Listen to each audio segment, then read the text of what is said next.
everybody has expectations of you. Like, for example, my teachers expect me to do well in school, and that just puts a lot of pressure on me. If you don't get an A, basically, they just, don't treat you as good, I suppose. And what part of being at school is stressful? Like, is it all of it? Every single second.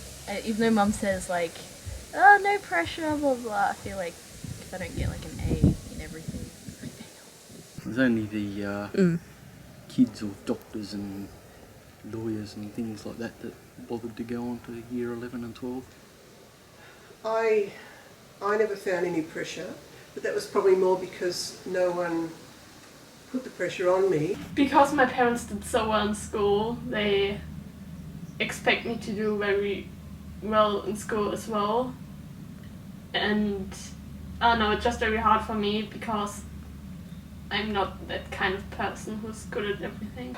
And often when you're put into that fight or flight situation, it can be very dangerous because often if you're in the fight situation, you're going to try and push yourself to limits beyond your capabilities, and you know that, and you think you set yourself a standard too high.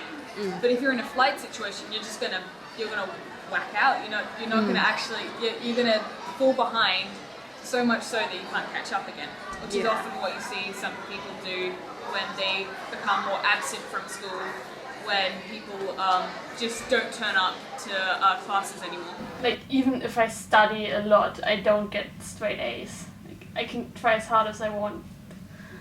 Doesn't really work. I don't think that as a teenager you realise that things will get better, because as a teenager you think that everything's terrible, everything's the worst, the end of the world, all those things. You've got people saying like, oh yeah, you'll get through it, and you really don't feel like it.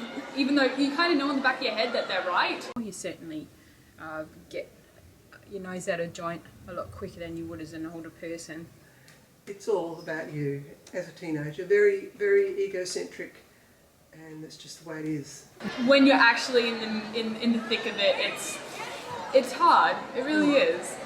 When the crowd in here won't disappear, with a mixture of whiskey and my cold heart is too many things to